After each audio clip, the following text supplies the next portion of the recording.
अस्सलाम वालेकुम। उम्मीद है आप सब खैरियत से होंगे। आज 14 नवंबर 2024 है और आज की हमारी presentation basically world call telecom limited के हवाले से है। इस पे काफ़ी सारे लोग इस तरह की बातें करते हैं, कोई ऐसा स्टॉक बताओ कि जो मल्टी बैगर स्टॉक हो, जिसमें बड़ा पोटेंशियल हो ऊपर बढ़ने का, और जिस जो जो कि हम इन्वेस्ट करें और 2, 3, 5, 10x रिटर्न दे। तो ऑब्वियसली स्टॉक मार्केट में एक मैं आपको एक क्लियर कट मैसेज दो, पूरी दुनिया में जिस तरह के स्टॉक एक्सचेंज और मार्केट चलती है इस तरह से पाकिस्तान में नहीं चलती। 2, 3, 10x आप काफी ज्यादा लोगों की इंस्टाग्राम यूट्यूब रील्स पे देखते होंगे कि लोग इतना रिटर्न हुआ, 10x 20x 100x रिटर्न हुआ। तो वो जो रिटर्न उनको मिलता है वो ओवर द टाइम होता है, फौरन नहीं मिलता। तो उसके लिए सब्र और पेशेंट की बड़ी जरूरत है। प्लस राइट मार्केट में आप ऑपरेट करो तब तब मिलता है। पाकिस्तान में कोई नई कंपनी शुरू होती है तो बड़ा रेयरली ऐसा होता है कि वो बड़ी जल्दी ग्रो कर जाए, इवन वो प्रॉब्लम को भी सॉल्व करिए तब भी। अ, तो इस वजह से पाकिस्तान में इस तरह की चीज़ें बड़ी कम नजर आती है। रिसेंटली हम देखे, जो मेरी नज़र में रिसेंटली नजर आया, एक मुझे वो साजगा इंजीनियर नजर आया काफी जल्दी, मतलब 2 साल में। आई थिंक कितने 10x पे गया, ये 8x पे गया। 150 पे कोई लेता नहीं था, आज वो 1150 पे भी लोग खुशी खुशी जा ले रहे। वेल, पॉइंट मेरा ये था कि लोग इस तरह के पूछते हैं, कोई ऐसा शेयर बताओ जो रखें और फायदा दे लॉन्ग लॉन्ग टर्म पे। लेकिन एट द सेम टाइम ऐसे शेयर्स रिस्की भी बड़े होते हैं जो काफी टाइम्स, और अगर मैं आज का जो शेयर वर्ल्ड को, ये ऐसा शेयर है ओवर द ईयर इसकी बात करें, इस ये ऐसा शेयर है, मशहूर जमाना शेयर है जिसमें लोग इन्वेस्ट करते हैं ट्रेडिंग की नीयत से। मतलब कमाते हैं बेचते हैं, कमाते हैं बेचते हैं, कमाते हैं बेचते हैं, मतलब सट्टेबाजी वाली बात है। पहले लोग बाय करते हैं तो वैल्यू ऊपर जाती है, लोग वहां से कट ऑफ निकल जाते हैं तो वैल्यू नीचे गिर जाती है, फिर लोग बाय करते हैं। That's it। इस कंपनी के फंडामेंटल और टेक्निकल पे किसी को कोई भरोसा भी नहीं है, ना ही इसको देखा जाए, लोग उसमें इंटरेस्टेड भी नहीं है। ये सिर्फ सट्टेबाजी वाला शेयर को कहना उसको गलत नहीं होगा। खैर, मेरा मेरा ऑब्जेक्टिव आज का मकसद ये नहीं बताना कि लॉन्ग टर्म के लिए अच्छा है, ये बताना है इसमें एक अपॉर्चुनिटी है, लेकिन at the same time risk भी बहुत ज्यादा है। प्रेजेंटेशन पे आगे बढ़ने से पहले रिक्वेस्ट है कि चैनल को लाइक एंड सब्सक्राइब नहीं किया तो लाइक एंड सब्सक्राइब करें, इंशाल्लाह मजीद इंफॉर्मेटिव वीडियोस आती रहेंगी। एजेंडा की बात करें, मैं आज पहले वर्ल्ड कॉल के बैकग्राउंड की बात करूंगा, इसके बाद इसके हवाले से कोई न्यूज़ अनाउंसमेंट वगैरह है उस पर जिक्र करूंगा, इसकी फाइनेंशियल परफॉर्मेंस पे नजर देखेंगे, फिर इसका आउटलुक क्या है, और आखिर में मेरा व्यू। बैकग्राउंड की बात करें, वर्ल्ड कॉल टेलीकम्युनिकेशन लिमिटेड करता क्या है, नाम से पता है, हम सब ने सब मेरे ख्याल में पाकिस्तान में जो इनिशियल इंटरनेट प्रोवाइडर्स है उसमें से आता है, जो फोन सर्विस भी देता था, टेली कार्ड कार्ड भी देता था, और इंटरनेट सर्विस भी देता था। तो ये कहना गलत नहीं होगा कि इसकी लाइंस जो सेटअप हुई है, बहुत इनिशियल लाइंस है पाकिस्तान में, जब बेसिक स्टार्ट हुआ था इंटरनेट की फैसिलिटी, तब तब के दौर का ये कंपनी ऑपरेट करती है। इसके बारे में हाई लेवल पे मैंने इसकी वेबसाइट से उठाया है कि क्या क्या करती है। रिसेंटली इसके बारे में एक चीज़ थी जिस पे थोड़ा सा लोगों ने बड़ा इंटरेस्ट शो किया शेयर के हवाले से। वो ये था कि इसकी जो अल्टीमेट पेरेंट है, मतलब जो इसकी होल्डिंग कंपनी ना, वो यूएस में नेस्डैक में लिस्ट हुई, और जिसके ट्रिकर ग्लोबल टेक कॉर्पोरेशन जीएलटी के। ओटीसी यूएस, ओटीसी में बेसिकली ये होता है कि स्मॉल स्मॉल कैप कंपनी होती है, तो वहाँ पे लिस्ट हुई। और लिस्ट होने का मकसद इनका ये था कि इनके पास मजीद फंड का एक्सेस हो ग्लोबली इंटरनेशनली प्लेटफॉर्म पे, कि पाकिस्तान में इनको इसका सपोर्ट नहीं मिल रहा था। कंपनी बनने के बाद कंपनी ने काफी ज्यादा, ये आई थिंक मई के महीने में लिस्ट हुई थी। तो मई के महीने में लिस्ट हुई थी, तो इस पे ऑब्वियसली इसके बाद देखा कंपनी में थोड़ी थोड़ी इंप्रूवमेंट नजर आई। हो सकता है कि इसलिए इंप्रूवमेंट नजर आई, जब ये नेस्डैक पे लिस्ट हुई तो इसके न्यू इन्वेस्टर्स आए, उन्होंने उनको गाइड किया अपनी सब्सिडरी को, और इस वजह से इंप्रूवमेंट की तरफ गई। इसके बाद मेरे ख्याल में इन्होंने अगस्त या सितंबर में इन्होंने लॉन्च किया MillionConnect.com। मिलियन कनेक्ट से मुराद बेसिकली ये आसान अल्फाज में बात करो, इन्होंने बोल सकते हैं कैंपेन लॉन्च की, जिसमें बोला हम मिलियन लोगों को कनेक्ट, मिलियन यूजर को कनेक्ट कराएंगे अपने एग्जिस्टिंग फाइबर पे, और अपने एग्जिस्टिंग केबल इंफ्रास्ट्रक्चर, फाइबर पे नहीं, एग्जिस्टिंग केबल इंफ्रास्ट्रक्चर, मतलब जो उनकी लाइनें बिछी हुई हैं उस पर हम मिलियन यूजर्स को लेकर 10 लाख यूजर्स लेके आएंगे। ये था, आई थिंक उसमें से काफी ज्यादा सक्सेसफुल भी हुआ इस पे। और मिलियन कनेक्ट लॉन्च करने का मकसद ये था कि हमेशा कोई भी चीज़ जो पुरानी हो जाती है ना, वो चलती नहीं है, तो लोगों के माइंड में परसेप्शन बैठ जाता है कि भाई वर्ल्ड कॉल है, बेकार ही होगा, तो अब उन्होंने नया ब्रांड के नाम से लॉन्च किया MillionConnect।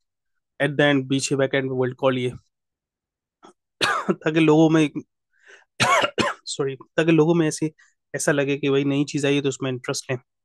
तो ये नए ब्रांड से इन्होंने लॉन्च किया, जिसमें इनको थोड़ा बहुत फायदा भी हुआ। और फिर इसके अलावा इनकी अचीवमेंट है मिलियन कनेक्ट के हवाले से, प्लस इनकी मजीद अचीवमेंट ये यहाँ पे मेंशन हुई है। ये बेसिकली क्या है, ये किसी तरह भी कोशिश कर रहे हैं कि नए यूजर्स अक्वायर कर लें। जो हमारे पाकिस्तान में नॉर्मली इंटरनेट से पीटीसीएल और बड़ी बड़ी कंपनी के अलावा छोटी छोटी केबल कनेक्ट प्रोवाइडर भी प्रोवाइड कर रहे होते हैं। तो ये किस तरह करते हैं, इस तरह की कंपनी के लिए ग्रोथ का तरीका कार ये होती है, या तो अपने यूजर्स लेके अपनी ब्रांडिंग करके, या छोटे छोटे नेटवर्क इंटरनेट प्रोवाइडर्स को बाय कर ले। जो इसमें यहाँ पे लिखा है कि इन्होंने छोटे छोटे प्रोवाइडर को बाय किया। फिर ये तरीका होता है इनकी ग्रोथ का। तो बेसिकली इसमें अभी फिलहाल जैसे ही जिस जब से इसकी अल्टीमेट पेरेंट लिस्ट हुई, तो मुझे लगता है इसमें काफ़ी ज़्यादा पॉजिटिव स्टेप्स का है। और इसका रिजल्ट हम इसके फाइनेंशियल स्टेटमेंट में देखेंगे। फाइनेंशियल रिजल्ट्स की बात करें, फाइनेंशियल रिजल्ट्स पिछले साल से कतरन बेहतर है। हम देख सकते हैं रेवेन्यू नंबर इसका ग्रो किया है, और नेट रिजल्ट भी इसका अच्छा खासा ग्रो किया है। 389 लॉस है, 87 million profit. Obviously net after depreciation finance cost at the end net पे लॉस से आ गया। लेकिन इवेंचुअली हम देखें इसका लॉस पिछले साल से काफी कतरन कम हुआ है। तो विच इंडिकेट कि पॉजिटिव डायरेक्शन में जा रही है। ऑल्दो इस पे इतनी डिटेल के अकाउंट्स मेंशन नहीं है, पता नहीं कि ऐसे वेग अकाउंट बनाए।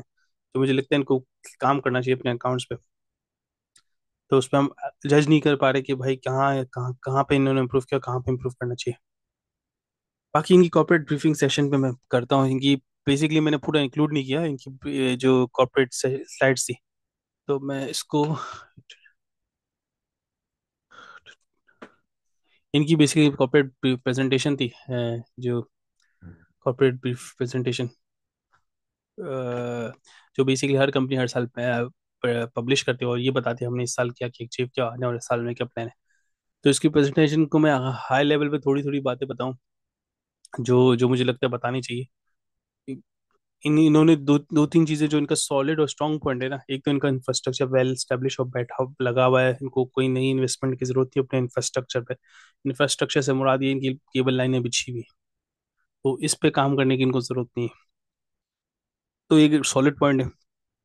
दूसरी चीज ये, जो इनकी कंपनी ना, जो जो जो इनके अल्टीमेट पेरेंट है, इन्होंने इसके बारे में काफी चीजें बताई कि भाई इनके अल्टीमेट पेरेंट ये कर रहा है, और फिर इस अल्टीमेट पेरेंट के काम करने से इनको फायदा होगा, ये बता रहे हैं। क्योंकि वो अल्टीमेट पेरेंट इस जो क्लाइंट्स लेके आएगा, अपॉर्चुनिटीज लेके आएगा, एआई में काम कर रहा है, वो वर्ल्ड कॉल लिमिटेड जो पाकिस्तान में डिवीजन है उसको यूज करते हुए उसको एज अ रिसोर्स यूज करेगा। तो which will obviously positive point है ये। और फिर इसके बाद इसमें लिखा है impact for world call technology future, कि वर्ल्ड कॉल टेक्नोलॉजी फ्यूचर में क्या क्या प्रोजेक्ट्स करेगी, और इसको मतलब किस तरह से वो कंपनी किस तरह से पॉजिटिव कंट्रीब्यूट करेगी वर्ल्ड कॉल के लिए। वो इस तरह से कि फ्यूचर में डिजिटल लैंडिंग प्लेटफॉर्म बनेंगे, इंफ्रास्ट्रक्चर सर्विसेज देंगे, एक्सपोनेंशियल टेक्नोलॉजी, एक हब बनाएंगे, सेंटर ऑफ एक्सीलेंस, मतलब जहाँ पे resources pool of resource for digital services हो। और आखिर में अपनी अपनी कंपनी के बारे में बात करें, ग्लोबल टेक बैकएंड ऑफिस को भी वर्ल्ड कॉल का ऑफिस रहेगा। इस तरह की बातें, आई थिंक ये सारी बातें पॉजिटिव हैं, लेकिन I think it's very too early to say कि सब कुछ होगा फिलहाल। तो जब तक अल्टेन एनलेस हम देखें ना कि आया हुआ है नहीं हुआ। तो अब इस कंपनी के हवाले से मेरा व्यू क्या है भाई। करंटली कंपनी 1 रुपये 38 पैसे पर ट्रेड कर रही है, आज के दिन की बात करें। और हम देखें 1 रुपये 38 पे ट्रेड तो करिए, आया इसमें बाइंग करना चाहिए नहीं करना चाहिए। अब ये ऐसी कंपनी है, मैं समझता हूँ पाकिस्तान अभी भी उन मुल्कों में जिसमें इंटरनेट एक मसले वाली, एक इंटरनेट एक ऐसी चीज़ है कि इस पे अभी भी गवर्नमेंट को और कंपनीज को काम करना चाहिए कि इंटरनेट सर्विस को इम्प्रूव करे। हम आज भी मेरे ख्याल में 2G 3G और 4G से आगे बढ़े ही नहीं है। 5G दुनिया हाइपर ऑप्टिक्स और उस पर फाइबर ऑप्टिक्स में आ गई है। आई डोंट थिंक पाकिस्तान में ये वो उस मैचिंग स्पीड पे काम कर सकती जो कि दूसरे मुल्कों में मौजूद है। इसी वजह से हमारा आईटी सेक्टर काफी बैक एंड पे है। पूरी दुनिया अगर आप आपसे हमसे कंपेयर करें इंडिया को, इंडिया की टेक्नोलॉजी इतनी एडवांस है हमसे, पाकिस्तान से कंपेयर करते हुए, कि तमाम दुनिया के बड़े बड़े ऑफिसेज हैं, उनके बैक एंड ऑफिस इंडिया में। आप कोई ऑडिट फर्म्स देख लें, बड़ी बड़ी कंपनियां, बार्कले देख लो, HSBC देख लो, इनके बैक एंड ऑफिस इंडिया में, क्योंकि इनकी टेक्नोलॉजी बहुत अच्छी है। WTL इस प्रॉब्लम को सॉल्व कर रही है। तो जो कंपनी किसी प्रॉब्लम को सॉल्व कर रही है, तो मैं समझता हूँ उसमें एक ग्रोथ पोटेंशियल है, क्योंकि इसको प्रॉब्लम पता है और प्रॉब्लम को सॉल्व कर रही है। लेकिन कब तक सॉल्व करेगी, इसमें लगेगा टाइम। तो अगर ये शेयर आज 31 महीना, मैं समझता हूँ इसकी वैल्यू अगर थोड़ा और इसी तरह प्रॉफिटेबली इंप्रूव करे अपनी, और डायरेक्शन इनको पता है, अगर उस पर काम एक्चुअली करना भी शुरू करें, तो ये शेयर 3-4 रुपए पे जा सकता है इन माई व्यू। और ऑल्दो इस सट्टे वाले शेयर इस तरह भी लोग कमाते हैं इससे, लेकिन मेरे ख्याल में अ, आप बड़ी केयरफुली अगर इसमें इन्वेस्ट करें, बड़ी केयरफुली इन्वेस्ट करें, वो बहुत छोटा पोर्शन अपनी इन्वेस्टमेंट, अपनी पोर्टफोलियो का इसमें इन्वेस्ट करें, इससे ज़्यादा 4 से 5% ज़्यादा मैं नहीं समझता इसमें इन्वेस्ट करना चाहिए। और इन्वेस्ट करके रख के सो जाए, क्योंकि ये शेयर आपको कल बेनिफिट नहीं देगा ऑब्वियसली, इसमें फ्लक्चुएशन स्पेकुलेशन बहुत ज़्यादा होती है इस शेयर में, तो आपको थोड़ा सब्र और तहम्मुल रखना पड़ेगा, 1 साल के रोकें, 2 साल के रोकें, फिर आप देखेंगे 2-3x आपको मिल सकता है।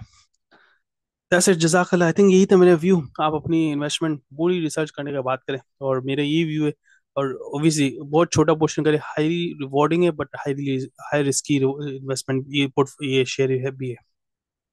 दैट्स इट, जजाकल्ला। कोई चीज़ मिस आउट की तो बताना, इंशाल्लाह कवर करूंगा अपनी नेक्स्ट वीडियो। अस्सलाम वालेकुम।